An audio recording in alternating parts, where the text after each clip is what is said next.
나을 것 같다 이런 생각합니다. 그래도 힘든 거는 힘든다 이런 생각합니다. 베드로전서는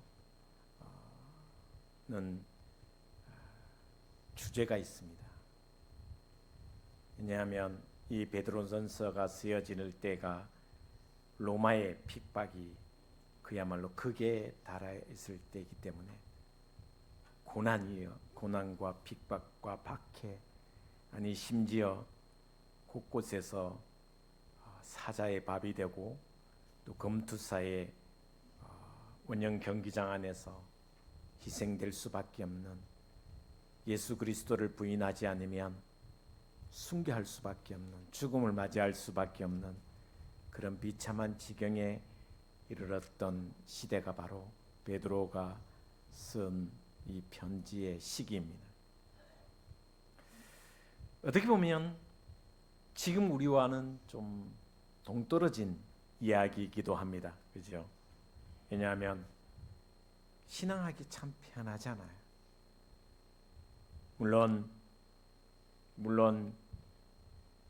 어느 누구나 신앙하는 게 참 쉽지는 않다고 또 여기신 분도 있겠지만, 그 시대에 비교하면 우리가 신앙생활하는 게 참 편한 시대이다라는 생각합니다. 그런 고난 가운데 있었던 이 서신을 받는 수많은 사람들에게 뭐가 있었을까? 그래서 이 베드로전서의 주제가 뭐냐면 소망입니다. 소망, 희망입니다. 우리 교회가 선교하고 있는 시국이라는 곳이 있습니다. 시국은 차이나, 그렇죠? 우리 후배 목사가 선교사로 여기저기 다니면서 하는데, 지금 중국의 선교사들은 거의 한 97% 정도가 추방이 되었습니다. 그러니까 제 후배들이나 선배님들 다 추방당했습니다.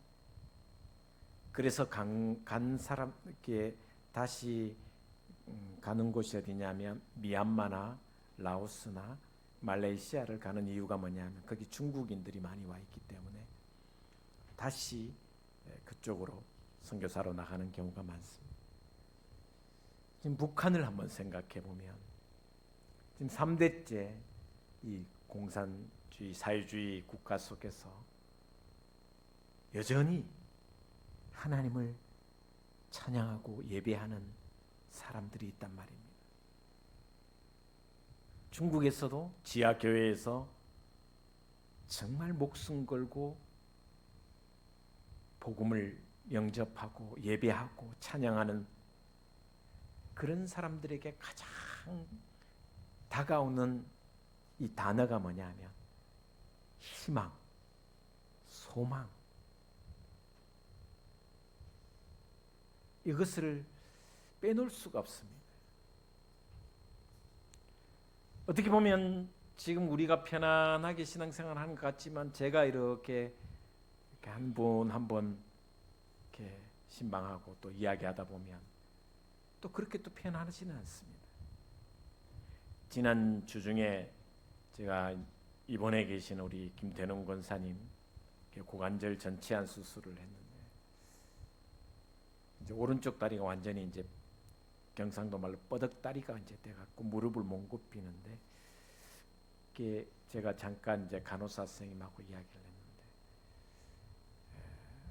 회복하기가 쉽지 않을 거라고, 연세가 있으셔서. 지금 벌써 요양원에 계신 지 오래됐던 베테스 어르신이 원래 88세시거든. 경산의 요양원에 계신데 신방을 다녀왔는데 거의 이제 몸이 이제 굳어져서 서지도 못하는. 그럼에도 이 두 분들이 다 하시는 이야기가 뭐냐면 여기서 나가고 싶다라는. 그래서 저보고 그 베테스 집사님은 변호사 좀 구해서 제발 좀 나가게 해달라고, 아들이 안 내보내준다고. 그래서 하루라도 나가고 싶다 이런 이야기 들을 때 가슴이 찡하고, 뭐 어떻게 제가 할 수 있는 게 없잖아요. 이런 고난이 또 우리 성도들 중에서도 참 많다라는 생각을 하니 이런 고난과 환난과 역경 속에서 매일매일 특별히 우리 중증장애인들이 더위 속에서 하루를 견디는 것이 참 얼마나 힘들까 그런 생각을 해봅니다. 베드로전서에 이런 핍박과 고난과 역경 가운데 있었던 이 베드로전서의 핵심 주제가 3절에 이렇게 나와 주고 있습니다. 우리 3절 한번 보겠습니다. 같이 보겠습니다. 베드로전서 1장 3절 같이 보겠습니다. 시작. 우리 주 예수 그리스도의 아버지 하나님을 찬송하리로다. 그의 많으신 긍휼대로 예수 그리스도를 죽은 자 가운데서 부활하게 하심으로 말미암아 우리를 거듭나게 하사 산 소망이 있게 하시며 할렐루야. 예. 죽으시고 부활하신 그 그리스도로 말미암아 이 핍박과 박해와 역경 가운데 고난 가운데서도 살아있는 소망을 갖게 하시니 찬송하겠다라는 것입니다. 여러분, 이 베드로 전후서는 누가 지었겠습니까? 신경이가 지은 건 아닙니다. 누가 지었겠어요? 베드로, 사도 베드로가 지었습니다. 서신을 쓴 사람은 베드로입니다. 근데 여러분 성경을 보시면 베드로의 이름이 몇 개가 있습니까? 베드로가 있고 원래 이름이 뭐였습니까?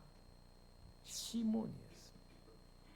아람어로 하면 게바, 바위 반석이라는 게바가 있습니다.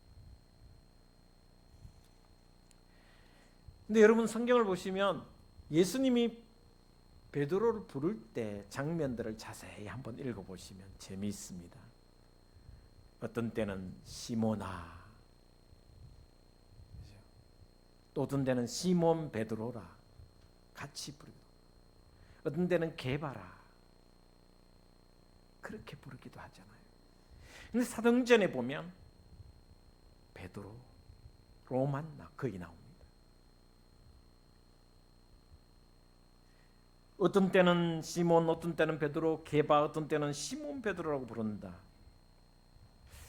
왜 그럴까? 여러분도 아마 하나님이 저와 여러분을 불러주실 때 아마 그렇게 부르시지 않을까, 우리의 모습이 아닐까라는 생각합니다.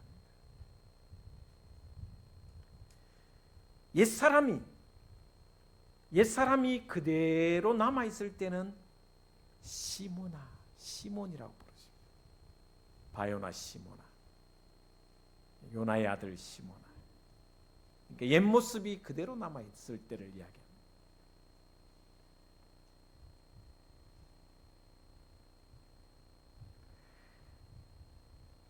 부활을 목격하고도 베드로가 다시 갈릴리로 갑니다. 고기를 잡습니다. 그때 예수님이 갈릴리에서 바닷가에서 고기 잡는 베드로를 향하여 베드로야 이렇게 부르지 않습니다. 요한의 아들 시몬아라고 부릅니다.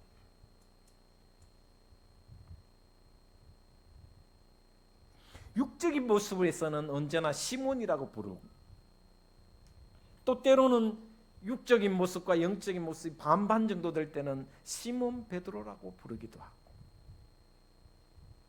축복할 때는 게바라고도 부르기도 하고. 그러나 점점 베드로가 시몬에서 영적인 베드로로 갈 때는 그때부터는 완전한 베드로로 불러주시는 모습을 봅니다. 심지어 베드로가 예수님을 3번 부인할 때 이렇게 이야기하십니다. 시몬아, 마귀가 너를 밀가부르듯 하는구나. 시몬으로 나옵니다. 예수님을 부인하고 저주하고 심지어 예수님께 욕할 때는 시몬이라 그렇게 부르시는 장면입니다. 여러분은 어떻습니까? 주님께서 나를 불러주실 때 별명이 다 있을 것이고, 아마 옛날 이름도 있을 것이고, 또 하나님께서 나를 진짜 불러주신 이름도 있을 것입니다. 제 이름 가지고 제가 몇 번 이야기했지만 어릴 때 제가 이름이 너무너무 싫었습니다. 여자 이름 아닙니까? 연애할 때나 하지 여자친구에게 편지 쓸 때나 좋지. 제가 경신고등학교 다녔는데 선생님, 영어 선생님이 들어오면 맨날 이제 이름 특이한 사람만 불러요. 그죠?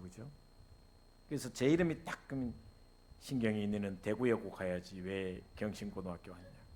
저 바로 앞에 이제 경신고등학교 바로 앞에 대구여고가 있어. 그러면 신경이 나와. 읽고 해석해. 옛날 출석부는 또 엄청 두껍고 했잖아요. 그죠? 내가 막 머리 수타 맞았습니다. 수타. 이름이 특이해갖고 그 경이라는 이름이 되게 싫었습니다.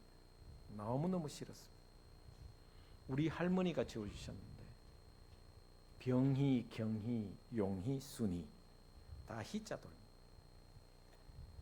지금은 제 이름이 너무 좋습니다. 중간에 경자가 서울 경자, 희자가 밝을 희, 빛날 힘. 너무 잘 지어주셨어요. 서울을 빛낸다. 서울에 가야 빛이 좀 날 텐데. 옛날에는 그런 생각했는데 지금은 어떤 생각하냐면 내가 있는 곳에 빛을 발하면 내가 있는 곳이 서울이다 이런 생각을 많이 합니다. 집의 이름은 뭐냐면 경만이었습니다. 많아. 우리 어머니 목소리 아직도 들립니다. 많아. 아침 굶고 다니지 마라. 하나님이 내 이름을 불러주실 때 뭐라고 불러주실까? 시몬이냐, 베드로냐, 게바냐, 시몬 베드로냐. 여러분도 한번 생각해 보시면 좋겠습니다. 나의 이름은 옛날 육신의 모습 그대로 이름을 하나님이 불러주실까? 아니면 영적인 이름을 하나님이 지금 불러주실까? 베드로가 지은 서신인데 한번 생각해 봤습니다. 베드로가 이 서신을 쓴 목적이 무엇일까? 왜 썼을까? 5장에 보면 베드로전서 성경 갖고 계시면 5장 12절에서 14절에 보시면 이렇게 성경 쓴 목적을 이렇게 이야기합니다. 12절입니다. 내가 신실한 형제로 아는 실루안으로 말미암아 너희에게 간단히 써서 한번 따라하겠습니다. 권면하고 이것이 하나님의 참된 은혜임을 증거하노니. 두 가지입니다. 위로와 권면을 하기 위해서, 그리고 하나님의 참된 은혜가 있음을 증언하기 위해서. 베드로가 쓴 수많은 그 편지를 읽는 사람들이 은혜를 깨닫고 위로하고 권면하기 위해서 실루아노, 신라를 통해서 편지를 같이 썼다라고 이야기해주고 있습니다. 그러니까 베드로 전후서의 목적은 뭐냐면 권면하고 핍박당하고 고통 속에 있는 그들에게, 오늘 죽을지 내일 죽을지 모르는 그들에게 그 고난 속에서 위로받고 권면하고, 그리고 모든 것이 하나님의 은혜가 있다라는 것을 증언하기 위해서 썼다라고 이야기해 주고 있습니다. 그렇다면 베드로가 이 편지를 어디에서 썼냐? 14절, 오늘 본 말씀 14절을 한번 보도록 하겠습니다. 14절이 아니라 베드로전서 2장 14절. 제가 지금 기록을 잘못해놨나 봅니다.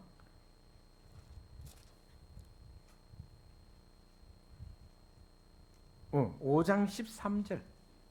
5장 13절 제가 잘못 기록해놨네. 13절 한번 보겠습니다. 5장 13절입니다. 같이 보겠습니다. 시작. 택하심을 함께 받은 바벨론에 있는 교회가 너희에게 문안하고 내 아들 마가도 그리 하느니라. 어디에서 썼다고 했습니까? 바벨론에 있는 교회가 너희에게 모난한다. 여러분, 바벨론은 멸망했습니다. 페르시아에 의해서 멸망했습니다. 이때 당시가 로마가 이 그리스도인들을 너무나도 핍박했기 때문에 상징적인 도시를 바로 바벨론이라 썼습니다. 그러니까 실제적으로 지금 베드로가 있었던 곳은 로마였습니다. 요한계시록에 보면 바벨론을 상징하는 곳은 로마였습니다.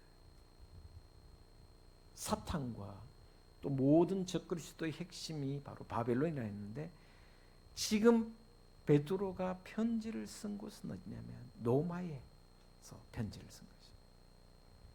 그리고 로마에 있는 교인들과 함께, 교회들이 함께 너희들에게 편지를 썼다라고 이야기해 주고 있습니다.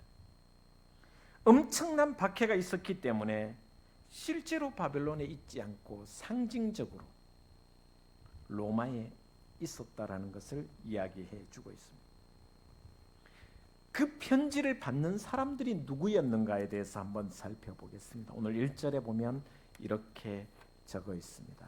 다시 1절 한번 보여주겠습니다. 같이 1절 같이 보겠습니다. 시작. 예수 그리스도의 사도 베드로는 본도, 갈라디아, 갑바도기아, 아시아와 비두니아에 흩어진 나그네 네 곳입니다. 본도, 갈라디아, 갑바도기아, 아시아와 비두니아 5곳. 거기에 있는 흩어져 있는 나그네에게 편지를 썼다라고 이야기해 주고 있습니다. 여기에 중요한 단어가 나그네.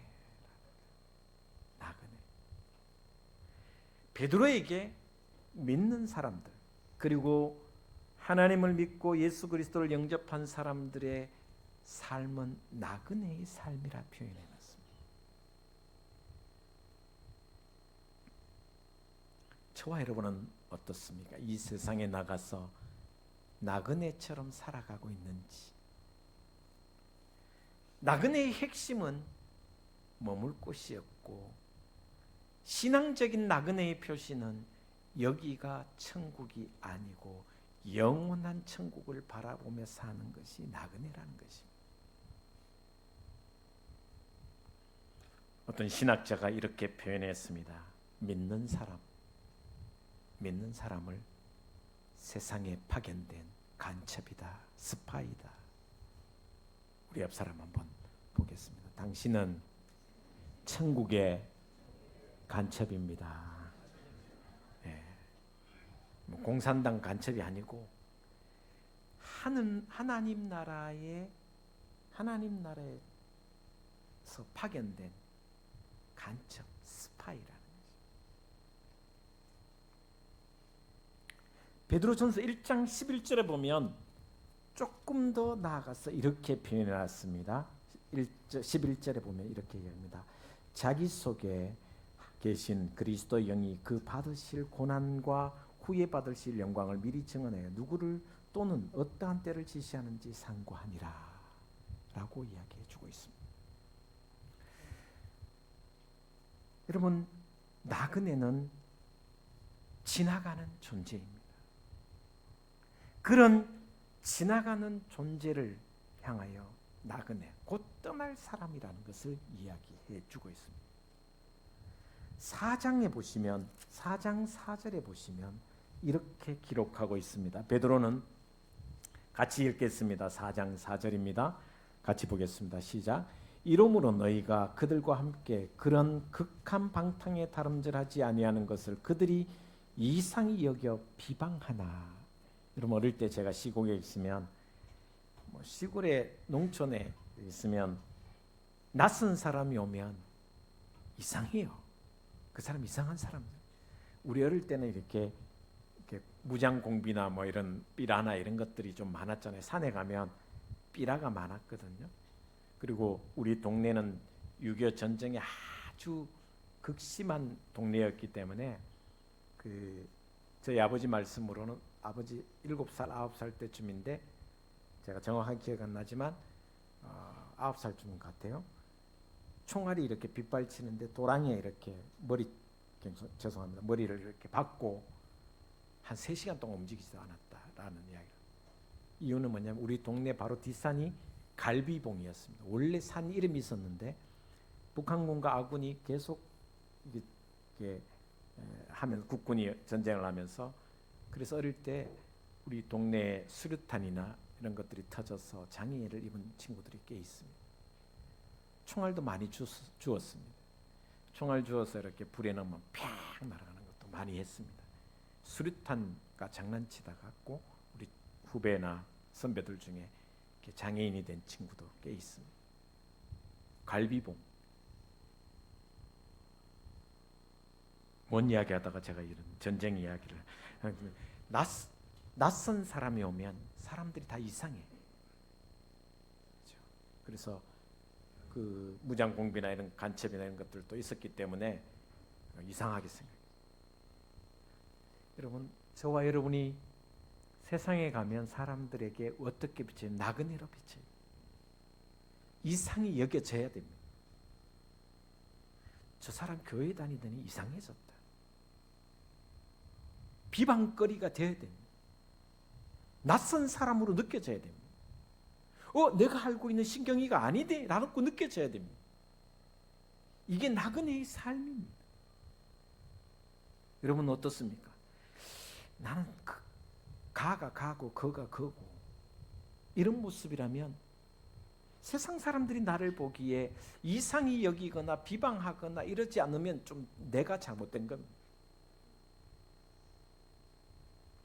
세상 사람들이 나를 이상히 여기고 비방하는 모습까지 있어야, 물론 도덕적으로 윤리적으로 비방받으면 안 되겠지만, 자 예수 믿더니 너무 달라졌다, 이상하다.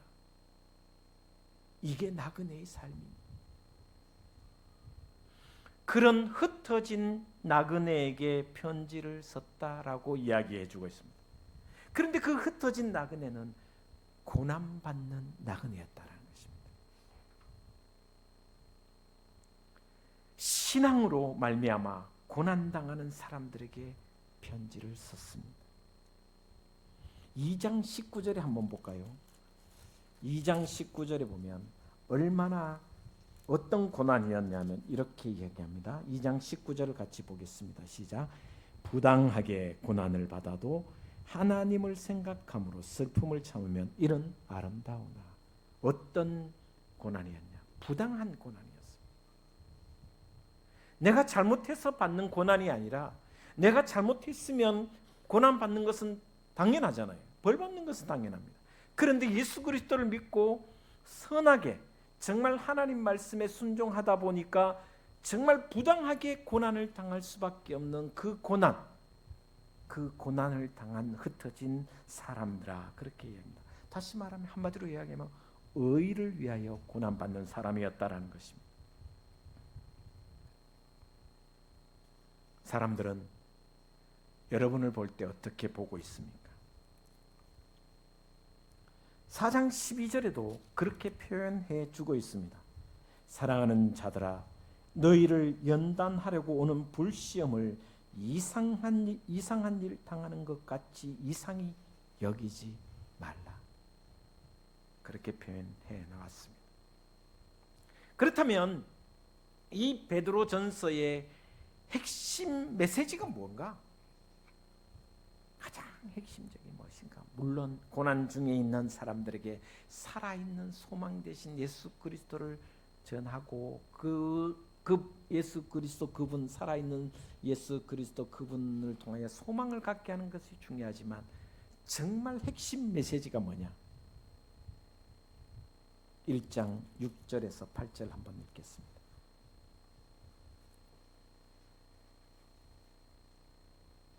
1장 6절에서 8절 같이 보겠습니다. 시작.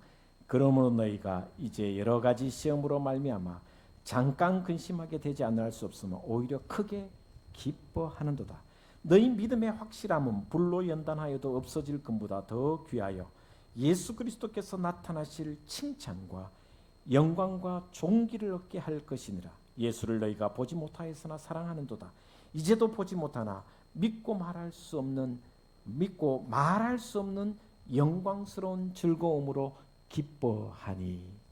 핵심 메시지가 뭐냐면 영광입니다. 영광.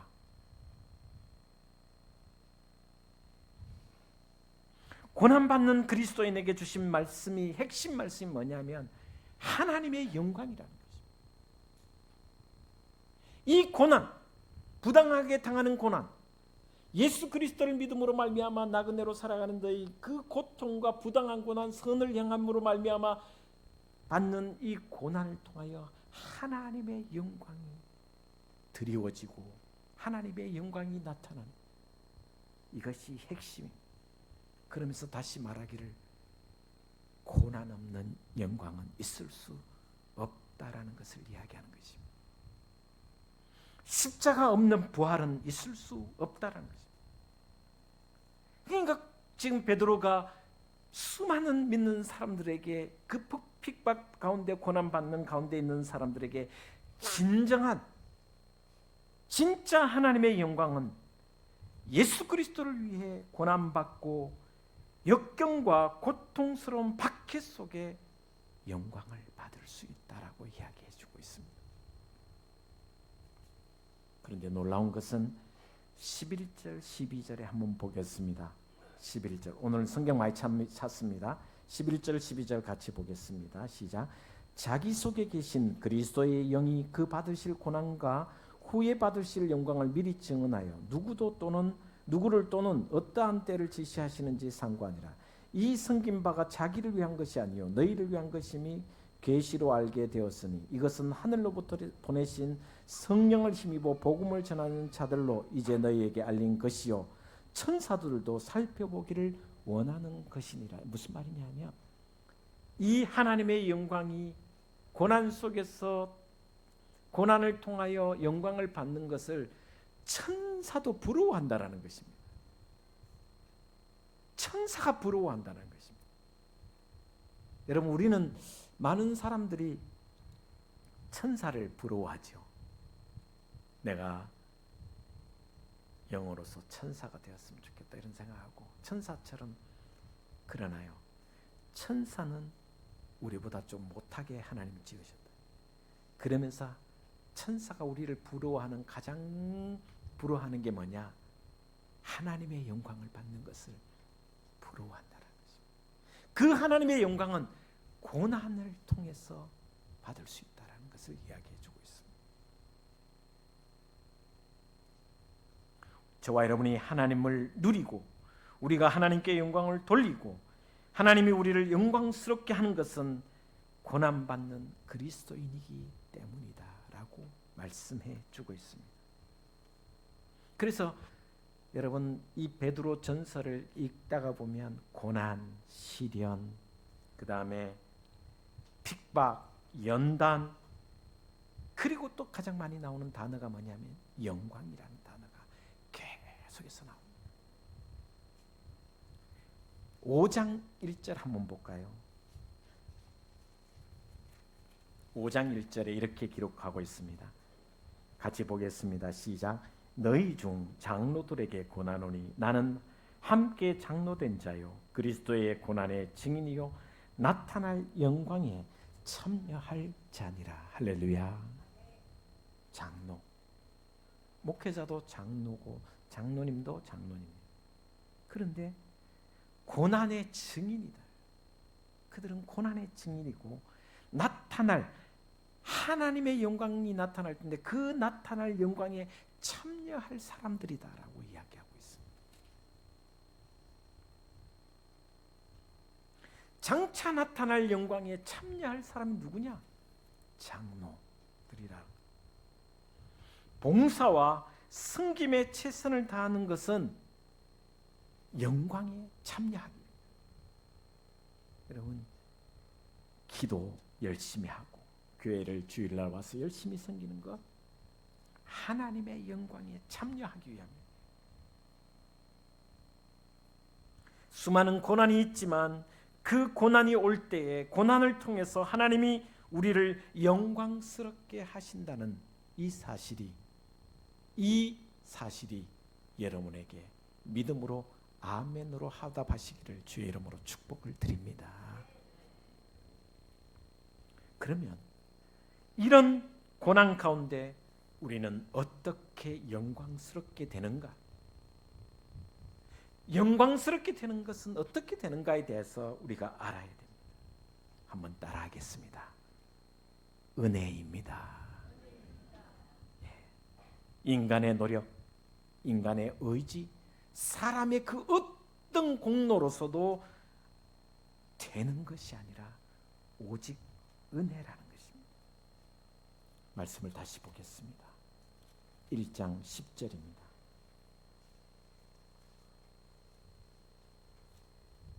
가보시 보겠습니다. 시작. 1장 10절입니다. 이 구원에 대하여는 너희에게 임할 은혜를 예언하던 선지자들이 연구하고 부지런히 살펴서 은혜밖에 없다라는 것입니다. 13절에도 이렇게 말씀하고 있습니다. 같이 보겠습니다. 그러므로 너희 마음의 허리를 동이고 근신하여 예수 그리스도께서 나타나실 때에 너희에게 가져다 주실 은혜를 온전히 바랄지어다. 할렐루야. 은혜를. 값없 은혜라는 것이 무엇인지 잘 아시지 않습니까? 값없이 주시는 하나님이 주시는 선물이 바로 은혜입니다.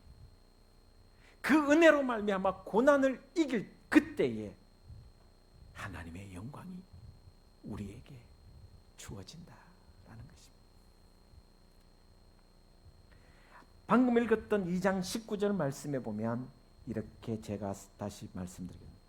부당하게 고난을 받아도 하나님을 생각함으로.